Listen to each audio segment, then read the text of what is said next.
ఒక్క మాటమ్మ ఎవరైనా అడిగితే ఈ దేశములో దైవము అంటే హిందూ దేవతలే దేవతలు, ఇంకెవరు దేవతలు కాదు. హిందువుల దగ్గర ఉండేటటువంటి ధనమే ధర్మానికి సంబంధించినటువంటి ధనము, ఇంకెవరిది కాదు. ఈ మాట నేను చెప్పట్లా, ప్రభుత్వాలు చెప్తున్నాయి. ప్రభుత్వం చెప్తోంది ఈ దేశానికి దేవుడు ఎవరు? హిందూ దేవుడే.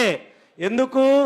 దేవ ఆదాయ, ధర్మ ఆదాయ, ఈ రెండేగా వాళ్ళు పేరు పెట్టుకుంది శాఖకి.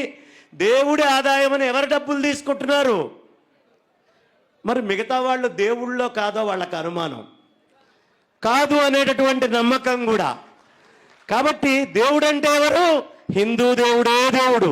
మన రాముడు, మన కృష్ణుడు, మన శివుడు, మన పరమేశ్వరుడు, మన దుర్గ, మన కాళి, వీళ్ళే దేవతలు. ఇది ప్రభుత్వం ఒప్పుకుంటోంది.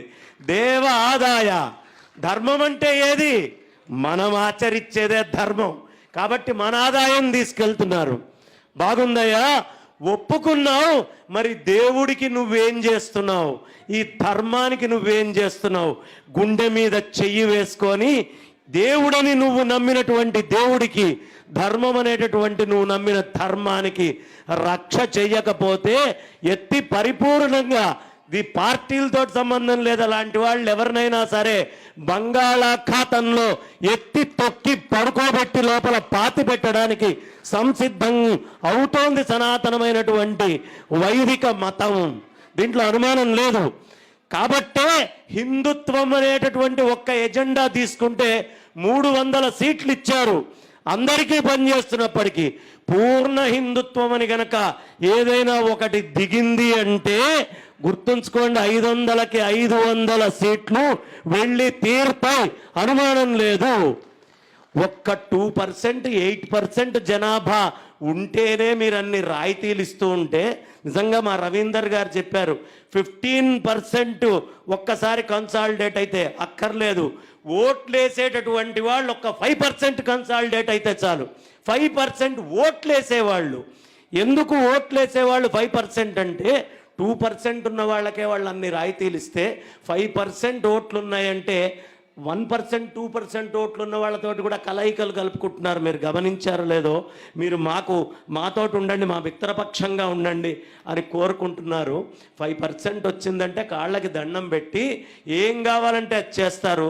కాదు, మనకు కావాల్సింది 100% హిందువుల ఓట్లన్నీ కన్సాలిడేట్ అయి ఒక అద్భుతమైనటువంటి ధార్మిక శక్తిగా, దైవిక శక్తిగా, రాజకీయ శక్తిగా మనమందరము మోక్షపదాన్నే కాదు, విద్యారణ్యుల వారు మనందరికీ కూడా ఆదర్శం కావాలి.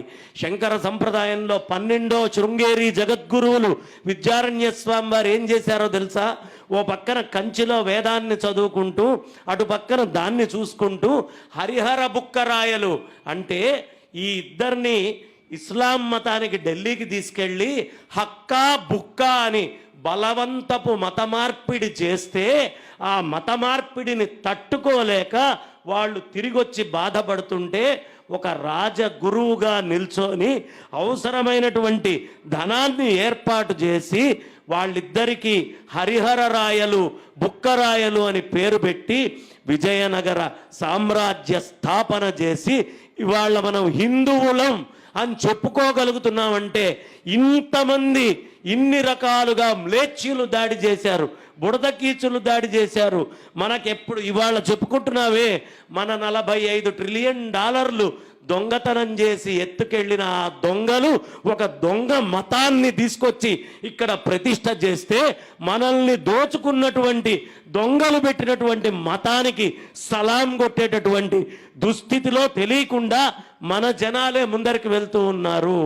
ఒక చెక్క ముక్కని మోయలేక కింద పడ్డటువంటి వాడు మనకు అక్కర్లేదు. గోవర్ధనగిరిని చిటికెన వేలతోటి ఎత్తినటువంటి ఆ కృష్ణ పరమాత్మ మనకు కావాలి.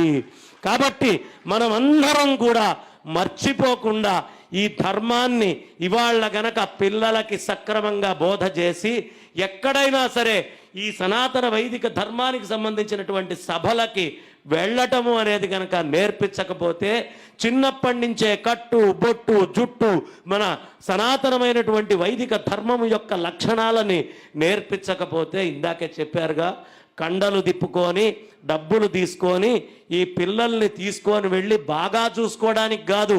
హిందువుల్లో ఒక అమ్మాయి వెళ్తే ఆమెకి పుట్టేటటువంటి సంతానం కూడా వాళ్ళ మతం సంతానం అవుతుంది అనేటటువంటి స్వార్థముతో ఈ భారతదేశంలో రకరకాలైనటువంటి కుట్రలు మనకి రోమన్ నుంచి మొదలుపెట్టి, మనకి సౌదీ నుంచి మొదలుపెట్టి, మనకి ఇంకా అనేకమైనటువంటి ఇతర దేశాల నుంచి మొదలుపెట్టి, వాటికన్ నుంచి మొదలుపెట్టి, అమెరికా నుంచి, సౌత్ కొరియా నుంచి, సింగపూర్ నుంచి మనల్ని విచ్ఛిన్నం చేయడానికి కోట్ల రూపాయల ద్రవ్యాన్ని ఈ దేశానికి పంపించినా వాళ్ళు అనుకున్నటువంటి స్థాయిలో మార్చలేకపోయారు. కానీ వాళ్ళు అలాగే గనక సాగితే ఏదో ఒక రోజు సాధించేటటువంటి అవకాశం ఉంటుంది. కాబట్టి ఇప్పుడైనా తల్లులు పిల్లలకి రాముడు ఏం చేశాడు, కృష్ణుడు ఏం చేశాడు, పరమేశ్వరుడు ఏం చేశాడు అనే బోధలు చేస్తూ మీరందరూ ఈ దేశం కోసం, ధర్మం కోసం ఒక సంస్థగా మీరెప్పుడు సంసిద్ధులై ఉండండి, ధర్మ పరిరక్షణకి మీరు సిద్ధంగా ఉండండి అని ఇవాళ నాకు చాలా ఆనందం వేస్తోంది. ఇటు ధర్మవీర్ సంస్థను చూసినా, ఇట్లు మనకి కృష్ణ ధర్మరక్షణ సంస్థను చూసినా యువకులు కూర్చొని ఉన్నారు, గొంతెత్తి అరుస్తున్నారు. ఇలాంటి యువశక్తి ఖచ్చితంగా ఒక్క 5% ఓట్లన్నానే, ఈ యువశక్తి 5% కనుక వచ్చి అరిచారు అంటే గొంతు చించుకొని ఏవి కదలవు, అన్నీ స్తబ్దమవుతాయి. ఈ శక్తి 1000 రెట్లు 1,00,000